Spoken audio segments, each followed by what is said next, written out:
Ini pesan dari YouTube setelah saya ajukan monetisasi. Di sini ada pesannya, permohonan program partner YouTube Anda atau channel Anda tidak disetujui. Nah, itu awalnya saya tidak disetujui, teman-teman. Lalu yang kedua, saya mengajukan lagi untuk monetisasi, dan akhirnya bukan kabar gembira yang saya terima, teman-teman. Malah di sini teman-teman bisa lihat, kami telah meninjau konten Anda dan menemukan beberapa pelanggaran serius atau berulang. Nah, lalu selanjutnya saya langsung membuat channel lagi. Ya sudah, saya biarkan channel ini saya buat lagi. Dan oh iya, bukan hanya itu saja, teman-teman. Selain channel saya dihapus oleh pihak YouTube, akun Google saya juga dinonaktifkan. Nah, ngeri ya, teman-teman. Lalu saya membuat channel lagi dengan menggunakan email lain lagi, dan setelah saya mencapai 1000 subscriber dan 4000 jam tayang, maka saya diminta untuk mengajukan monetisasi. Dan saya langsung ajukan monetisasi, teman-teman. Dan setelah menunggu sekitar 1 minggu, akhirnya saya menerima email dari YouTube seperti ini. Selamat, Anda telah disetujui dengan channel Nias Gulo. Nah, kayaknya saya mulai semangat, teman-teman, karena sudah disetujui. Lalu setelah itu saya melanjutkan untuk verifikasi rekening saya untuk menerima pembayaran dari pihak YouTube. Dan saya mulai menerima pembayarannya, teman-teman. Lalu saya membuat satu channel lagi, yaitu channel IndiHome Marketing. Dan di sini sudah berhasil monetisasi semuanya. Dua channel saya menggunakan satu pembayaran Google AdSense. Oke, halo teman-teman. Jadi di sini saya akan menceritakan sedikit pengalaman saya selama berjuang menjadi YouTuber pemula yang menjadi konten kreator, mulai dari penghapusan channel, ditolak monetisasi channel, kemudian diterima monetisasi channel, sampai saya membuat channel 2 sekarang dan sudah berhasil monetisasi. Dan untuk akun Google AdSense-nya juga sudah terverifikasi, teman-teman. Oke, jadi di sini saya berbagi pengalaman ke teman-teman supaya teman-teman bisa paham seperti apa persyaratan dan kebijakan daripada pihak YouTube ini. Jadi jangan teman-teman nanti sudah berusaha membuat konten, lalu setelah mencapai untuk persyaratannya 1000 subscriber dan 4000 jam tayang, kemudian nanti teman-teman ditolak. Maka sebelum terlanjur semuanya, alangkah baiknya teman-teman menonton video ini, karena di sini saya akan berbagi pengalaman apa yang sudah pernah saya alami. Jadi kita langsung saja, teman-teman. Yang pertama, channel saya tidak disetujui. Jadi ceritanya seperti ini. Waktu itu saya membuat channel yaitu Indonias Dalam Berita. Nah, semua isi daripada channel ini, konten-konten yang saya buat itu hanya sebagian saja yang original. Kenapa? Karena di awal itu memang saya sudah membuat beberapa konten original, namun saya lihat viewersnya sedikit saja dan subscribe-nya juga agak berjalan sedikit ya, teman-teman, nggak secepat yang kita bayangkan seperti itu.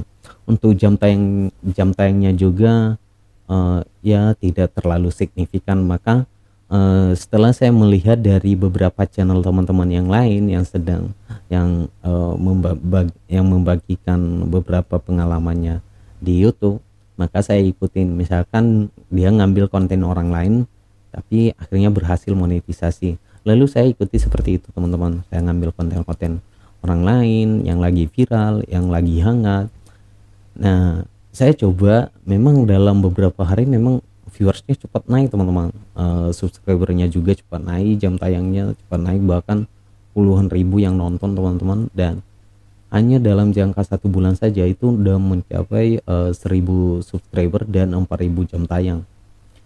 Lalu yang menjadi resikonya tadi, yaitu tadi pada saat saya ajuin monetisasi ternyata ditolak karena dideteksi oleh pihak YouTube yaitu konten berulang.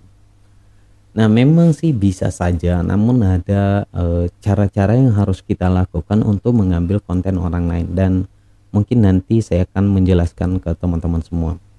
Oke, jadi setelah saya mengajukan monetisasi channel akhirnya ditolak dari pihak YouTube. Lalu saya melanjutkan untuk mengajukan banding ya teman-teman. Jadi biasanya kalau kita mengajukan monetisasi itu lalu akun kita ditolak dan masih ada opsi lain, misalkan kita mengajukan banding atau menghapus channel atau mengedit atau menghapus kontennya atau mungkin mengedit kontennya. Nah, kita ada beberapa pilihan yang bisa kita lakukan ke depan nanti dalam jangka waktu kalau nggak salah 1 bulan.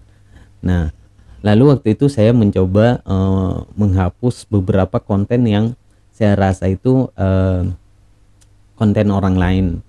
Nah, tapi yang menjadi dampaknya ya itu jam tayangnya berkurang teman-teman. Lalu saya berusaha naiki lagi dengan mengupload beberapa video original. Nah, akhirnya saya ajukan lagi teman-teman. Itu jangka waktunya kalau nggak salah 1 bulan. Dan ternyata pada saat ajukan monetisasi 3 hari saya tunggu, ternyata kabar dari pihak YouTube-nya itu ya ada email seperti ini. Kami telah meninjau konten Anda dan menemukan beberapa pelanggaran serius atau berulang. Nah, oleh karena itu kami telah menghapus channel Anda dari YouTube. Nah, ini channel saya langsung dihapus. Kalau udah dihapus channel berarti kontennya semua udah nggak ada lagi teman-teman. Udah nggak bisa ngapa-ngapain lagi. Kalaupun kita punya link dari konten itu sebelumnya, itu tetap nggak bisa dibuka nanti karena ada pemberitahuan kalau nggak salah pemberitahuannya konten telah dihapus oleh pihak YouTube seperti itu. Ya, bukan hanya itu saja, channel saya juga selain channel saya dihapus oleh pihak YouTube, kemudian akun Google saya juga dinonaktifkan yang berkaitan dengan email yang saya gunakan tadi di akun YouTube. Itu dinonaktifkan juga oleh pihak Google. Dan memang saya harus menanggung resiko seperti itu, dan setelah saya pahami ternyata beberapa pelanggaran itu ya karena saya mengambil konten-konten orang lain lalu saya upload. Kemudian yang lebih parahnya ini kenapa sampai dihapus, sebenarnya kalau kita ngambil konten orang lain kita edit itu tidak langsung dihapus channelnya. Jadi masih ada cara lain, mungkin kita diberikan arahan mungkin harus ngedit atau melakukan ini.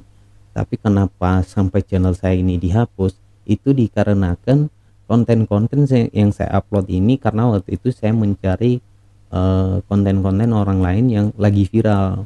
Nah, lalu yang lagi viral itu ternyata yang melanggar komunitas daripada pihak YouTube-nya. Itu misalkan waktu itu kebanyakan saya ambil misalkan yang sedang terjadi di Papua, KKB Papua tertembak atau tentara tertembak. Nah, saya ambil video itu kemudian saya gabungkan dengan beberapa foto, misalkan foto KKB-nya sudah terluka, ada darah.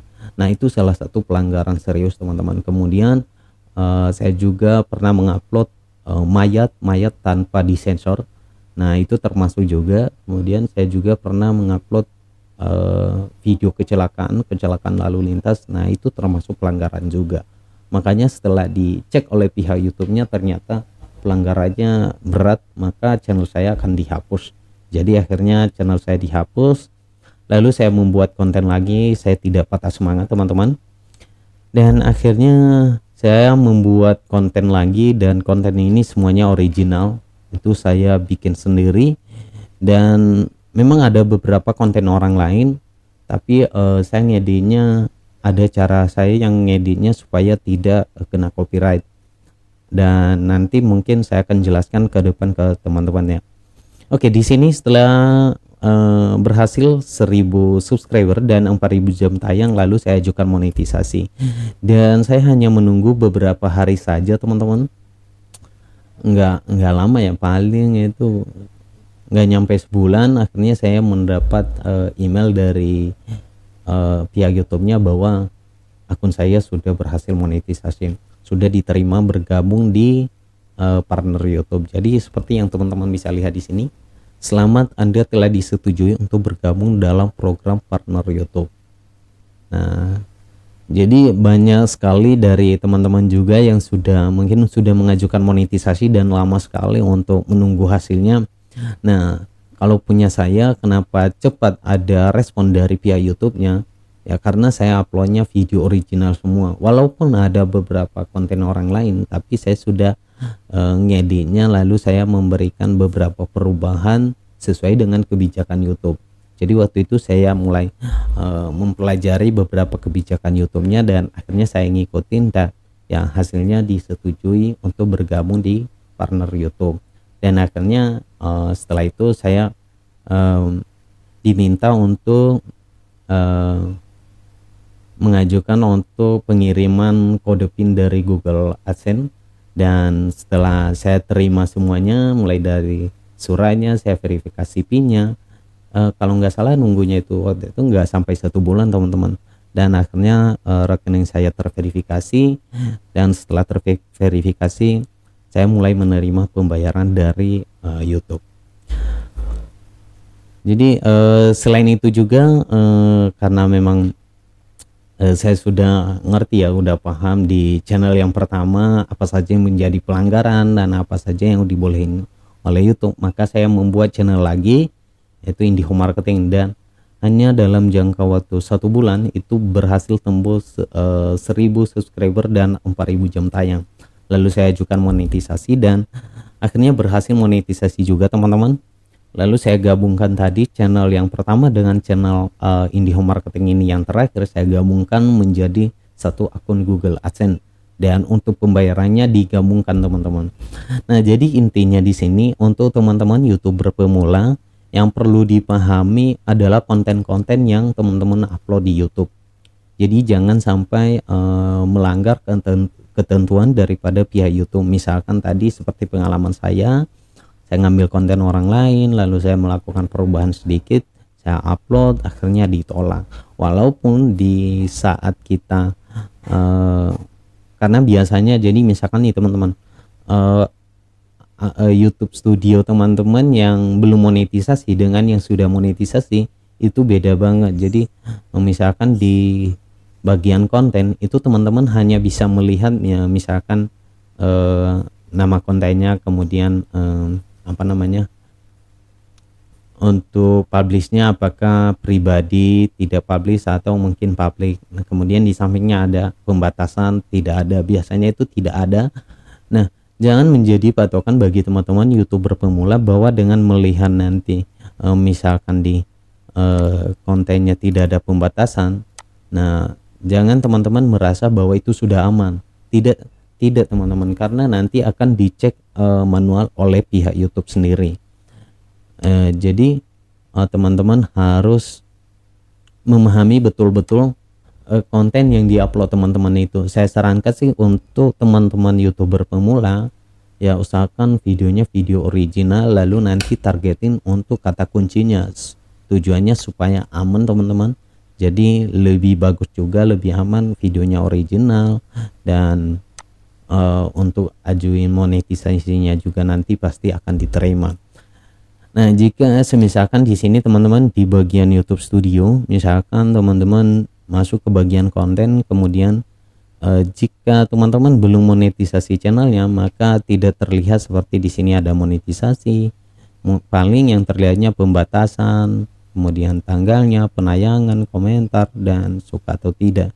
Nah, biasanya teman-teman patokannya di sini, di pembatasan ini. Jadi ketika teman-teman melihat di sini pembatasannya tidak ada, maka teman-teman merasa itu sudah aman. Walaupun nanti misalkan teman-teman ambil konten orang lain lalu upload ke YouTube, dan kemudian di sini teman-teman melihat di sini tidak ada, maka teman-teman yakin sekali bahwa diterima monetisasi. Tidak teman-teman, karena waktu itu dulu saya juga mengalami hal yang sama, di mana di sini saya ceknya tidak ada pembatasan, tapi begitu saya ajuin monetisasi ternyata ditolak. Nah, itu masalahnya teman-teman. Oke, jadi itu saja sebenarnya yang perlu diperhatikan di sini adalah kontennya, kemudian membuat optimasi SEO-nya. Sebenarnya itu yang paling penting di YouTube, dan yang paling utama itu sebenarnya thumbnailnya teman-teman. Nah, teman-teman harus perhatikan di bagian thumbnailnya. thumbnail ini adalah salah satu gambar daya tarik kepada penonton supaya dia masuk ke konten kita. Jadi thumbnailnya ini bisa dibuat dengan kata-kata penasaran. Nah, seperti itu. Kemudian masuk ke judulnya dan deskripsinya, kemudian kata kuncinya atau biasanya di YouTube itu namanya tag ya. Jadi teman-teman harus optimasi semua, mulai dari judul, deskripsi, dan juga tagnya, dan yang paling penting yaitu thumbnailnya teman-teman. Oke, jadi jika ada pertanyaan nanti di teman-teman YouTuber pemula, silakan chat aja di kolom komentar dan saya akan menjawab sebisa saya apa yang bisa saja saya jawab. Oke teman-teman, dan itu saja. Mungkin nanti ke video berikutnya kita akan bertemu kembali, dan silakan teman-teman bisa minta bantu saja apa saja. Misalkan ada pertanyaan dari teman-teman, silakan ditulis di kolom komentar saja, nanti di video berikutnya saya akan membuatkan videonya. Terima kasih teman-teman, dan salam semangat untuk teman-teman YouTuber pemula.